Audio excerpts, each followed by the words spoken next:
Hey guys, it's Michelle. Welcome back to my channel. Today I am here with kind of a raw sit down and chat style video. I'm going to be doing another Diabeauty video, which I haven't done for a really long time. I did one a couple years ago. I did a little hair curling tutorial and I did a Q&A with you guys about diabetes. And I've gotten a lot of requests for another one recently, so I thought it'd be fun to do a little hair tutorial. I'm gonna do a braid, like a headband braid, because I do this a lot, especially for ballet class, and some people have asked to see how I do it. And I'm going to be just chatting with you guys, kind of like a get ready with me. So I have my phone here and I have some questions that you guys asked me over Instagram. So I kind of wanted to go through a couple of those before I get started. So let's start off with a couple of quarantine questions, because that's the state that we're all currently in right now. So how have you been holding up during quarantine? What are some tips on staying sane? So this is actually from my friend Grace. So hi Grace, thanks for the question. I'm actually doing pretty well. I mean, like, I have my good days and my bad days like everyone. Some days I wake up and I feel kind of like gloomy and down in the dumps about the current state of the world and how uncertain everything is. But I've definitely gotten into a routine being at home, and I feel comfortable at home, and I'm feeling way more calm than I initially was at the beginning of this whole situation. I'm heading into my 6th week of working from home. I work a lot and I'm very busy at work. So I work from 9 to 5:30 every day of the week. Sometimes even later to like 6 or 6:30 if it's a busy day, so that really preoccupies my time. And at night I like to do something active, so I'll do some physio exercises. I do ballet class online through Zoom. My ballet teacher actually teaches over Zoom, which is amazing. It is so much fun and it keeps me active and keeps me sane. But my biggest tips for staying sane and stuff that I'm using are just staying active. Number one, keeping in touch with friends, so doing a lot of FaceTiming. And something I find that really helps is getting sunshine. Just like getting outside, even if you can like open up a window, go out on your balcony. If you can go out for a walk where you live, go out for a quick walk, and obviously try to avoid other people. But just getting some sunshine and fresh air can really boost your mood. And that's something I'm finding for me is helping the most when I'm having days where I'm not feeling so great about the whole situation of being inside. How is your sugar? My blood sugar actually is probably the best that it's been in years being in quarantine. It was a huge adjustment going from working 9 to 5 downtown Toronto to being inside all the time, because my activity level really dropped. So I had to adjust my basal rates, and it took a couple weeks to figure it out. But once I figured out what my new basal rates were, and once I had this like working from home routine, my blood sugars have been so much easier to manage. So this definitely is a silver lining. Okay, last quarantine question is from my friend Andrea. She's diabetic here on YouTube. 100% check out her channel. Her channel is amazing. I love watching her videos. I'm gonna link her up here for you guys. What are some positives you will be taking from this time in isolation? So one positive that I will be leaving this quarantine situation with is that I am very grateful to have a job where I can work from home. I'm grateful to have shelter, have food. And I'm also going to not take time with friends and family for granted. I feel like I did before, and now that I can't see my parents and I can't see my siblings and all my friends, I really miss that. And so leaving this situation, once I am able to see them again, I'm going to be so much more grateful for that and not take that for granted. Okay, so excuse the lighting, it has changed. The sun is going in and out today. It's so unpredictable, but now I'm gonna start the tutorial and keep chatting with you guys. So the first thing I do when I do a headband braid is I part my hair and section it off. So I'm gonna make a part with a bobby pin. You can also use a comb or any like straight edge. And I'm gonna like section a chunk off where I'm gonna do the braid.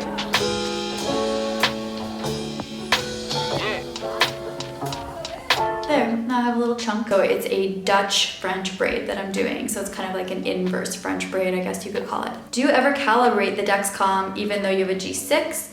And have you ever had the Dexcom G6 not release when you press the insertion button? A couple good Dexcom questions there. I'm just gonna start off here, and I'm gonna say I rarely calibrate the Dexcom G6 because I find it is very accurate. Let's say I'm in the middle of a sensor and I feel low. I look at my Dexcom, it doesn't say I'm low, but then I check with my glucometer and I am, then I will calibrate to make it more accurate. But it honestly does not happen that much. So I'm gonna take a little section here at the top, put it into 3 strands, like that. And this is the pattern for the braid. So you take the outside strand, go under the middle, and so the outside strand is now the middle strand, and then take this outside and go under the middle. And then for the Dutch braid, you're gonna start adding hair from the side to this outside strand, and then go under the middle. Okay, do the same on the other side, add some hair to this outside strand, and then go under the middle. And then that's just the pattern you do the whole time. So to answer the next question, no, I've never had the Dexcom button not release when inserting. That's definitely a defect in the Dexcom, and like 100% call Dexcom because they should be replacing that for you. Now we've got some food and exercise questions. What kind of snacks don't need carb counting, and what is your favorite breakfast that doesn't spike you too much? My favorite snacks that I don't carb count for are things like almonds, like nuts. I'll sometimes have a bit of cheese because that doesn't need carb counting. And I also like carrot sticks. I know carrots do have carbs, but they have a lot of fiber, and I subtract the fiber, so I don't carb count for carrots. But I know a lot of people are gonna disagree with me on that one. And for breakfast, I only ever have like 2 things for breakfast. One is granola, and the other thing is English muffins with peanut butter. So for granola, I don't find it spikes me, I just have to pre-bolus. Pre-bolusing is key for breakfast. So as soon as I wake up in the morning, I give myself insulin, and then I wait for like 15 to 20 minutes, and then I eat my breakfast, and I find that is the key for me to not spike. What time of the day do you find it is best to exercise to keep your blood sugar in range? The morning for sure, because I have no insulin on board. So the morning before I eat, because for me, I find the less insulin on board I have, the more stable my blood sugar stays while exercising. Pretty much whatever time of the day you have the least insulin on board would be my answer. For me, I always exercise at night. I just hate exercising in the morning. So it is a bit trickier because I do have insulin on board from dinner usually.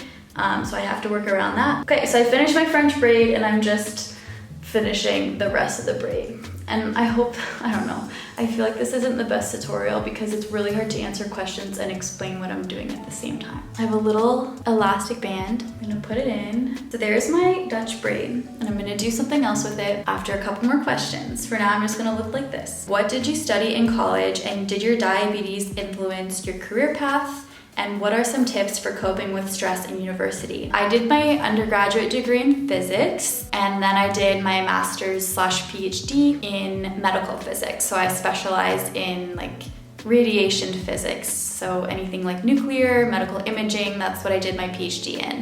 Diabetes did not influence my career path whatsoever. I just did what I was interested in. Tips for managing stress during university. I actually have a few videos on college and type 1 diabetes, and I talk about this quite a bit in those videos, so I'm gonna put it up here for those who are interested. But my number 1 tip would be just to try to find more balance between doing your work and doing something that you enjoy, like doing fun activities. Because for me, when I was in my undergraduate degree, I worked constantly. I worked from like when I woke up to when I went to bed every single day. I could have let up a bit on working so hard, and my grades wouldn't really have been affected. Try to do whatever you can do to make more time for yourself. Ooh, ballet questions. I love this. So how long have you been dancing ballet, and did you start ballet before your diagnosis? I've been dancing ballet for 5 years. I started as an adult, but I've been dancing since I was really young. And I did jazz, tap, hip hop,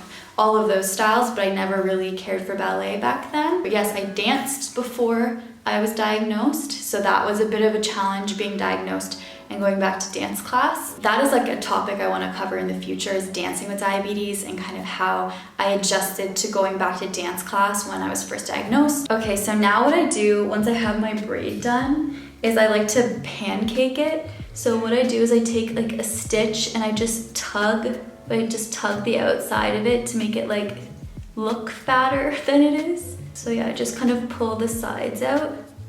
And I'd say this is like my number 1 trick for braids, but I didn't make this up. I was taught this by Cute Girls Hairstyles years ago. How do you deal with type 1 and alcohol? Okay, Yes, I know, I've been meaning for years to do an alcohol video. I just want to do it justice. And I feel like, I don't know, I'm kind of scared to do it for like legal reasons, I guess. Pretty much type 1 in alcohol is just know your limit and keep an eye on your blood sugar. I didn't do like a ton of drinking when I was a teenager. Like I didn't have my first drink until I was like 17 or 18, to be honest with you. Like I was a very, very good kid. But once I got to college, I started drinking like a little bit more at parties.